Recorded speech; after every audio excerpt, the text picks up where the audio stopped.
The crack of her palm against his cheek silenced the cicadas. Or maybe it was the silence that came after. The held breath of the garden itself, hedges and roses and the black water of the fountain all suddenly listening. Mira's hand stung. Her wrist throbbed where his fingers had wrapped around it half a second before, pulling her off the gravel path and into the shadow of the yew hedge like she was something he already owned. "You don't touch me," she said, and her voice didn't shake, though her knees wanted to. The masked man didn't move. He was big in the way that made the dark feel smaller, shoulders cut sharp under black velvet, a crow's mask of lacquered feathers hiding everything but his mouth and the lower edge of his jaw. That jaw was working now, slowly, like he was chewing on something he hadn't expected to taste. He smelled like cedar smoke and old rain, and beneath that, fainter, something live and hot that made the fine hairs on her arms lift before her mind caught up to her body. Not fear. She knew fear's smell, sharp and metallic. This was something else. This was want, banked low, the kind a wolf didn't let show on a human face but couldn't fully hide in scent. "That," he said, and his voice was low gravel wrapped in velvet, "is the first time anyone has struck me in 11 years. Then you've had 11 years too many of people letting you grab them." A huff of breath, almost a laugh. He tilted his head, mask catching moonlight along its black feathers, and she had the distinct, dizzying sense of being assessed by something far older than the easy charm he was performing. "Most women," he said, "would apologize. Most women didn't just have a stranger's hand close around their wrist in the dark and yank. I was catching you. You stumbled. I did not stumble." She wrenched her wrist free of the air between them, though he'd already let go. Her body simply hadn't caught up to that fact. "I felt someone's eyes on me for the last 10 minutes and then a hand grabbed me, no name, no warning, like I'm a parcel someone forgot to collect." Something shifted behind the mask. The amusement didn't leave his mouth, but it went quieter, more careful, like he'd stepped from a lit room into one with uneven floor. "My apologies," he said, and it sounded, infuriatingly, sincere. "I forget myself sometimes in gardens. Try remembering yourself somewhere I'm not standing." She turned before he could answer, skirts hissing against gravel, heart slamming so hard she could feel it in her teeth. Behind her, she heard him exhale. Not annoyance. Something closer to wonder. The kind of sound a man makes when a door he assumed was locked swings open on its own. She didn't look back. If she had, she might have seen him lift 2 fingers to his cheek, to the place where her palm had struck, and hold them there a moment too long, like he was checking that the sting was real. 3 hours earlier, Mira had been standing at the edge of the receiving line trying to disappear into the wallpaper, which was patterned with gold ivy and entirely unhelpful for that purpose. "You look like you're about to be sick," Wren said cheerfully, adjusting the strap of her own gown, a confection of peacock blue that made her look like she belonged at court instead of 3 streets down from it. Wren's dimples deepened when she grinned, which was constantly, and she had the singular, irritating habit of cracking her knuckles before she said anything she knew was a bad idea. She cracked them now. "I'm not going to be sick," Mira said. "I'm going to stand here, drink 1 glass of the king's wine because it would be rude not to, and go home before anyone notices the dressmaker's apprentice snuck into the royal masquerade. You're not sneaking. I have an invitation. You're my +1. You're +1 who made the dress you're wearing. Which makes you the most important person in this hall," Wren said, entirely unbothered. "And don't argue, you'll just make that face." Mira made the face anyway. She'd grown up scenting wool and dye and the particular sour tang of a client's nerves before a fitting, not the perfumed musk and jasmine fog of a royal court in full bloom. Every wolf here had washed themselves in something expensive enough to mask their own pack scent, layering civilization over instinct the way they layered silk over skin. It made the air strange, made it hard to read who was lying, who was afraid, who was hunting. She was, technically, a wolf herself. Unbonded, unranked, born into a pack so minor it barely had a seat in the lower gallery. Her gift, if it could be called that, since it had never once been useful for anything but discomfort, was scent, sharper than most. She could smell a lie forming before the liar finished their sentence, could smell grief tucked under good manners, could smell desire bright as struck flint even through layers of perfume designed to smother it. It had made her excellent at her job. It had made her terrible at parties. "There," Wren said, nodding toward the dais, where a figure in black sat utterly still amid a churn of color and noise. "That's him, the king." Mira had heard the rumors, of course. Everyone had. The Alpha King who hadn't taken the mask off in public in 3 years, who ruled through correspondence and proxy and rare appearances exactly like this one, golden eyes behind a wolf's head mask of obsidian and silver, never speaking more than was necessary, never staying past midnight. They called him the Quiet King. They called him cold. One particularly bold broadsheet had called him a man already half a ghost, going through the motions of ruling a kingdom he no longer wanted. From here, all she could smell of him, faint, traveling on the draft from the open terrace doors, was wood smoke. And under it, something that made her frown without knowing why. Something tired in a way perfume couldn't cover. "He looks like he'd rather be anywhere else," she said. "He looks like that every year. Pemberton says it's grief. Some say it's boredom. I say..." Wren took a healthy gulp of her wine. "It's a dare waiting to happen. Wren, I'm not going to do anything. You cracked your knuckles 4 times in the last minute." Wren's grin went sharp and delighted, the exact look she'd worn the day she dared Mira to climb the dye house roof at 14, and the day she'd dared a boy twice her size to race her to the river. "I'm going to go ask one of his guard captains whether the Quiet King ever actually dances. For science." "That is not science." "It's adjacent to science." Wren was already moving, blue skirts swishing, leaving Mira alone at the edge of the gold ivy wallpaper with a glass of wine she didn't want, and a king across the room she was absolutely not staring at. She told herself she wasn't staring. She told herself that for the better part of an hour, while the court moved around her in its slow, bright current, and the band played something with too many violins, and every time she let her gaze drift toward the dais, she found, with an unsettling frequency, that his head had already turned a fraction toward her, like he'd felt the weight of her attention before she'd consciously placed it.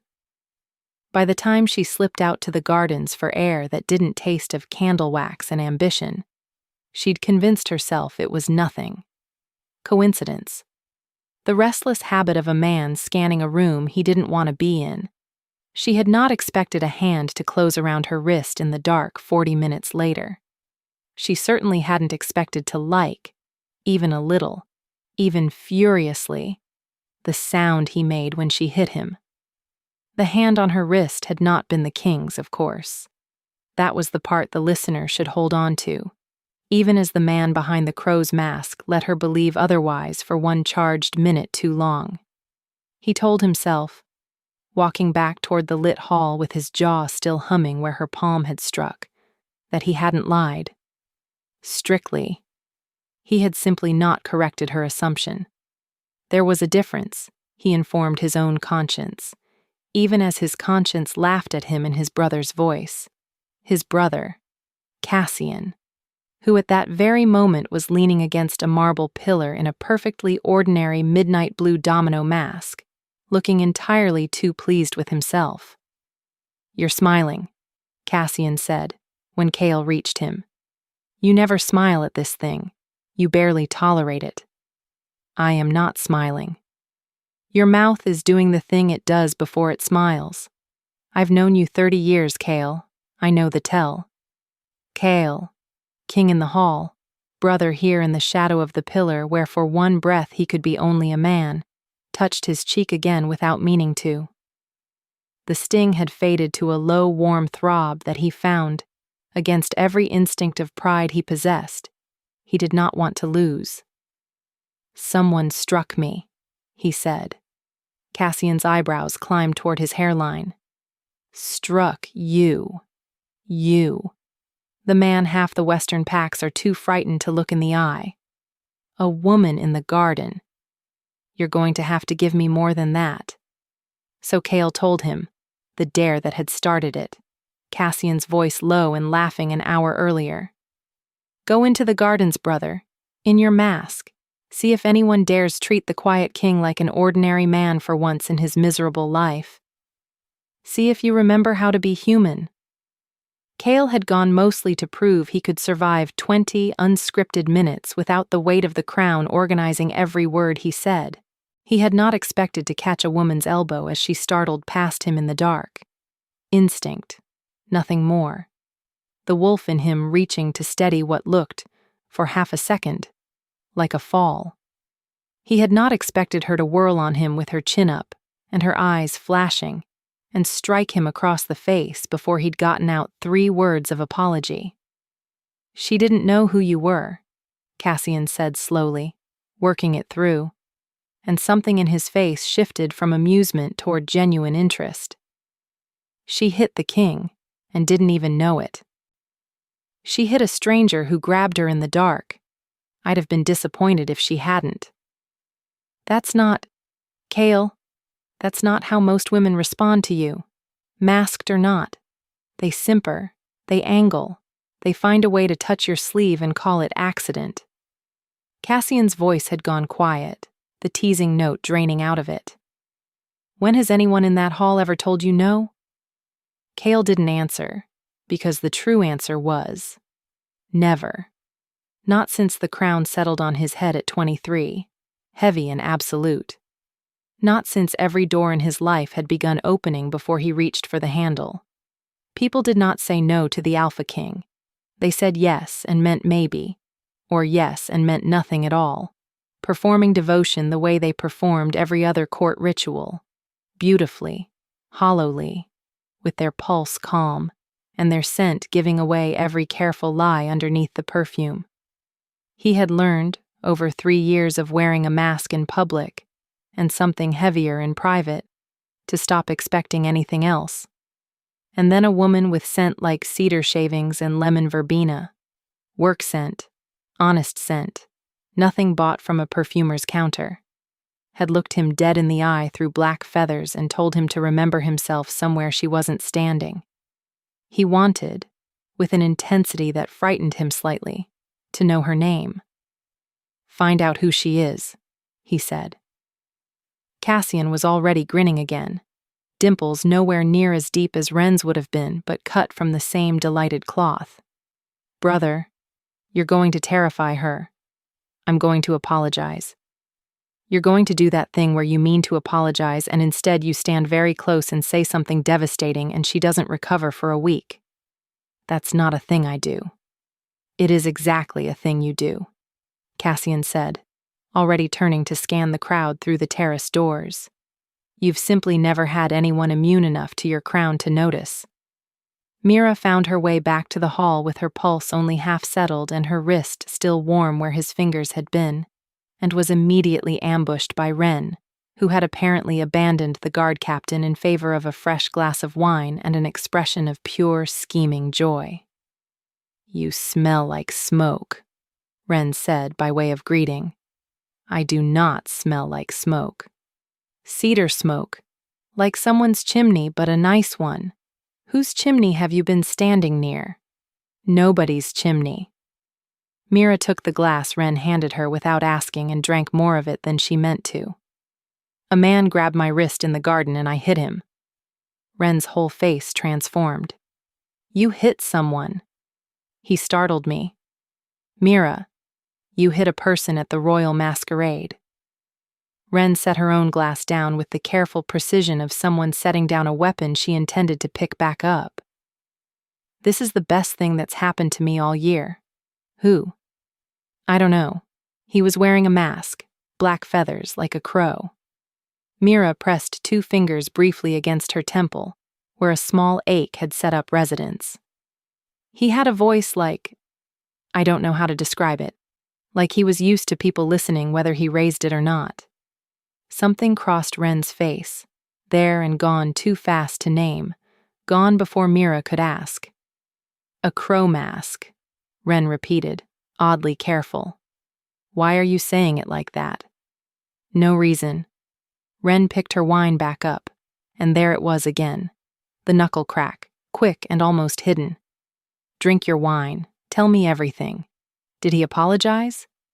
Sort of, in the way that made it worse somehow. Mira frowned into her glass. He said most women would apologize to him, like that was supposed to mean something. Maybe it does. Ren. I'm just saying some men think they're owed an apology simply for existing in a room. You should have hit him twice. Mira laughed despite herself, a short, surprised bark of sound, and some of the night's strangeness eased its grip on her chest. Whoever the masked man had been, she told herself, she would likely never see him again. One of 100 lords and lesser nobles drifting through a hall that had never been built with girls like her in mind. Gone by morning, a story to tell at the dye house on Monday, and nothing more. She did not yet know that the band was about to stop playing. She did not yet know that the doors at the far end of the hall, the ones that had stayed shut all night, guarded, gold-leafed, leading to whatever private antechamber the king used to make his entrances, were about to open. The first sign was the silence. It moved through the crowd like water finding the low point of a floor, conversation dying in patches, heads turning toward the dais. Mira turned with everyone else, wine forgotten in her hand, and felt Ren go very still beside her. The king stood at the top of the short flight of steps before his throne, where he'd apparently retreated sometime in the last half hour, black mask catching candlelight along its silver inlay. Beside him stood a man in a midnight blue domino mask whom Mira hadn't noticed before, leaning close to murmur something that made the king's jaw tighten. The herald's voice rang out, unnecessary in the quiet but ceremonial all the same. His Majesty wishes to address the court before the unmasking. It was tradition, Mira knew. The masquerade always ended this way, the king's identity already known to everyone yet ritually concealed until midnight, when he removed his own mask first to signal the rest of the court could safely do the same without breaching the etiquette of seeing royalty's face before royalty chose to show it. What was not tradition was the way the king's gaze moved across the hall like a hand searching a dark room, and stopped. On her. Mira felt it before she understood it. Felt the weight of his attention land on her chest like a struck bell. Felt every nerve in her body go bright and alert the way they had in the garden 40 minutes earlier, when a stranger's hand closed around her wrist. The scent reached her half a second later, traveling the length of the hall on some current she couldn't explain. Cedar smoke and old rain, and underneath it that low-banked heat she'd catalogued in the dark without ever seeing the face it belonged to. Her stomach dropped through the floor. "Ren," she said, very quietly, not taking her eyes off the dais. "Tell me the king wasn't wearing a crow mask in the garden tonight." Ren didn't answer. Ren, beside her, had gone the particular still of someone caught between 2 terrible choices, and when Mira finally tore her eyes away to look at her friend, Ren's expression held something she had never once seen on that face in 15 years of friendship. Guilt. "Ren." "I dared him," Ren said in a rush, low and fast like she was trying to outrun the words. "Not him exactly. His brother dared him. I just..." I told the guard captain a story about how nobody at court ever treats him like a man instead of a crown, and the captain mentioned it to someone. And I didn't think, Mira, I swear I didn't know you'd be the one in the garden. I didn't plan that part. I just wanted to see if he'd actually go out there. You're telling me, Mira said, very slowly, feeling the floor of the world tilt under her slippers, that the man who grabbed my wrist in the dark and that I struck across the face in front of God and the rose bushes is the Alpha King. In hindsight, Ren said weakly, I should have led with that. On the dais, the king lifted both hands to the edge of his mask. The hall held its breath as one creature. He drew the black and silver lacquer away from his face in a single, unhurried motion, the gesture of a man who had done this 100 times and made every one of them count, and beneath it was a face the broadsheets had tried and failed to fully capture. Strong-boned, golden-eyed, a mouth that looked built for command and currently, infuriatingly, curved at one corner like he was fighting not to smile, and high on his left cheek, faint but undeniable in the candlelight, the pale ghost of a handprint. A murmur ran through the court like wind through wheat. Mira heard her own pulse roaring in her ears louder than the herald's voice, louder than anything, watching 400 years of royal protocol crack directly down the middle as every single person in that hall did the arithmetic at once. The king's bare cheek, the mark on it, the shape of fingers no one needed explained. The king's gaze had not left her face.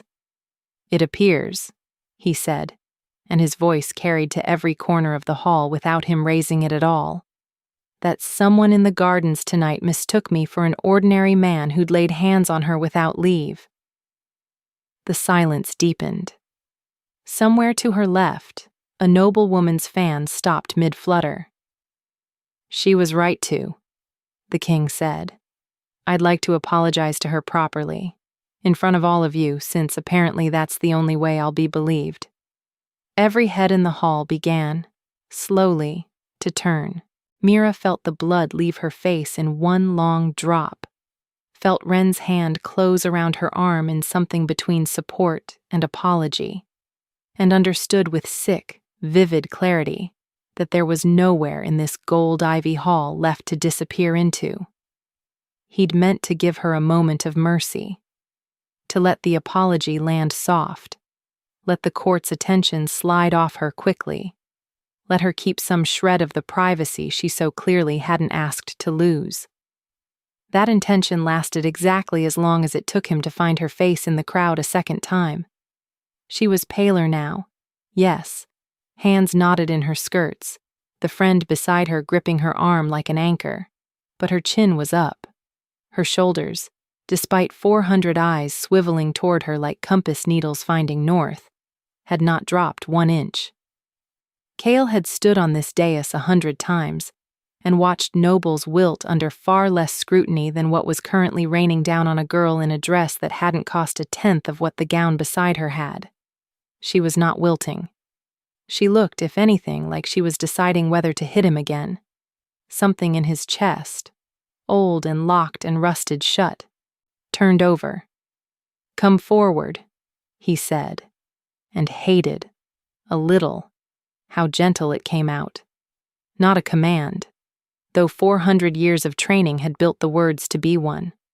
For one suspended second, he thought she might refuse him in front of the entire court, and the thought sent something through him that was equal parts terror and a strange, fierce delight he hadn't felt in years. Then she stepped out of the crowd, skirts hissing against marble exactly as they had against garden gravel, and walked the length of the hall toward him like she was walking toward a debt she intended to collect, rather than a king she intended to please. Cassian, beside him, breathed out something that might have been a laugh. She stopped at the base of the dais steps, close enough now that her scent reached him clean of the crowd's perfume fog, cedar and lemon verbena, and under it, sharp and unmistakable to a nose like his, the bright copper tang of fear doing battle with something fiercer. Not fear of him exactly. Fear of the room. Fear of being made into spectacle. He understood that fear better than anyone in this hall could guess. "Your Majesty," she said, and her voice, pitched for the room to hear, did not shake.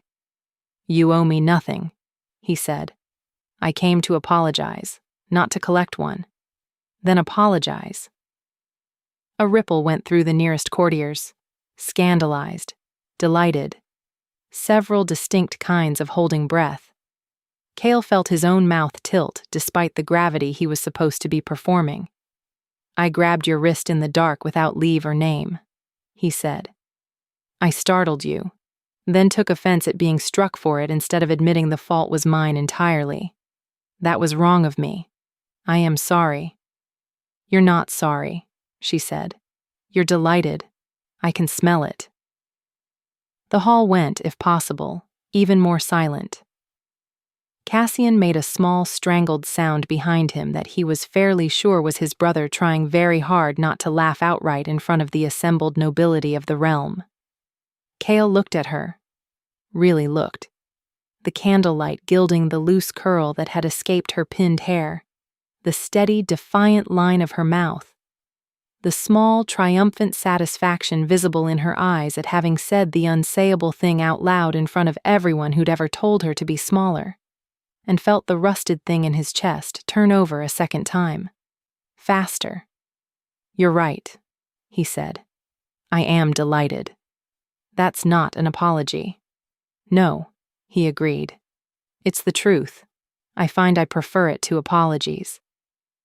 He came down one step, then another, close enough now that he could see the small scar through her left eyebrow, white and old, the kind a person earned doing something reckless as a child. "What's your name?" "Mira," she said. Then, after a beat, like she resented giving him even this much, "Mira Phelan." "Mira Phelan," he repeated, and something in the way he said it, slow, deliberate, like he was setting the syllables into memory with both hands, made her breath catch audibly enough that he heard it over the music that had not yet resumed.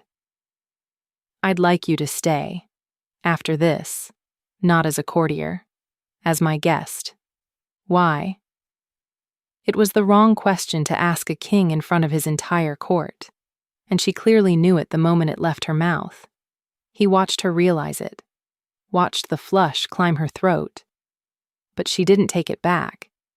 He found that he didn't want her to.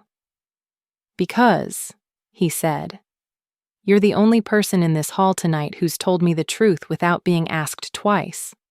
The antechamber he led her to after the hall finally exhaled, and the band struck back up was smaller than she'd expected for a king. A study, really, lined with books that looked read rather than displayed. A low fire burning down to embers in a stone hearth. A single tall window open to let the garden's cool air in. Mira stood just inside the door with her arms crossed, putting as much room between them as the space allowed, while he closed it behind them with a quiet click that felt, somehow, louder than the slamming of any door she'd ever heard. "You don't have to look at me like I'm about to lock it," he said without turning. "You did lock it. I latched it. There's a difference, and you're welcome to test it whenever you like." He moved to the hearth, added a log with his bare hands instead of calling a servant, and she found herself unwillingly noting the easy economy of the motion. A man used to doing things himself, not because he had to, but because some part of him still remembered how. "Sit, if you want, or stand. I'm not going to pretend I have any right to order you to do either." "That's new," she said. "A king admitting he doesn't have a right to something." "I have plenty of rights I don't use." He straightened, firelight catching gold in eyes that, up close, were less the flat amber of the broadsheet portraits, and more like the color of whiskey held to a candle, warm, layered, harder to read than she'd expected. "I find the ones I do use cost more than they're worth most days." She studied him for a long moment, cataloging without meaning to. The faint white scar that bisected one eyebrow, twin to her own, though hers ran the opposite direction. The particular way he held his left shoulder a fraction lower than the right. An old injury, maybe. The kind a body remembers long after the mind's moved on. The ink stain, small and stubborn, on the side of his right hand, like a man who wrote his own letters instead of dictating them to scribes. He smelled this close, less like cedar smoke, and more like the wood smoke under it, and under that, fainter. Something she recognized now from the garden and hadn't been able to name then. Loneliness had a scent. She'd smelled it on enough clients over the years, widows and lonely younger sons, to know it when it crossed her nose. It always surprised her on people who had everything else. "Why did you really bring me in here?" she said. To apologize properly. In private this time, without an audience deciding what it means. "You already apologized. Badly. But you did it." "I did it for the court," he said. "I'd like to do it again for you." The fire popped. Somewhere beyond the window, the garden's night sounds went on. Indifferent. An owl. The distant murmur of fountain water. The cicadas that had gone quiet once, and started up again like nothing in the world had cracked open between two strangers under their song. "Why does it matter?" she said, quieter now. "What I think, when half the realm already thinks whatever you tell them to." Something shifted in his face. Not quite pain, but close enough to its country that she caught the border of it, before he smoothed it back under the careful, contained mask he wore even without lacquer and feathers. "Because most of what the realm thinks," he said, "is built on what I let them see. And in 11 years, you're the first person who's looked at what I actually did and called it wrong to my face instead of finding a way to call it right." That sounds lonely. She hadn't meant to say it. It came out anyway, soft, without the armor she'd carried into the room, and she watched it land on him like a stone dropped into still water. Watched the ripple move all the way to the corners of his eyes before he looked away, toward the fire, jaw working the way it had in the garden when her palm first struck. "It is," he said, finally. Just that. No flourish, no royal deflection. The truth, set down plain between them like a glove thrown that neither of them had the nerve to pick up yet. Mira found, to her own considerable alarm, that she wanted to cross the room and put her hand against the place where her handprint had faded from his cheek, not to strike him again, but to feel, beneath her palm, whether the warmth she'd put there the first time had stayed. She didn't do it. She stayed exactly where she was, arms still crossed, putting the whole width of a king's private study between her wanting and her sense. But he saw it anyway. She knew he saw it. The moment his gaze came back to her face and something in his whiskey-colored eyes went very still, very focused, the way a wolf's does right before it stops pretending to be only a man. "Stay for the rest of the season," he said. "At court, as my guest, with your own rooms, your own guard if you want one, no obligation attached beyond your presence at the things a king is required to attend, and would rather not attend alone. That's not a small thing to offer a dressmaker's apprentice. You're not only that. I am, though." She lifted her chin, daring him to argue, daring herself not to want him to. "I make hems. I pin sleeves. I memorize which countess can't abide lavender, and which lord's wife will scream if a seam pulls in front of her husband's mistress.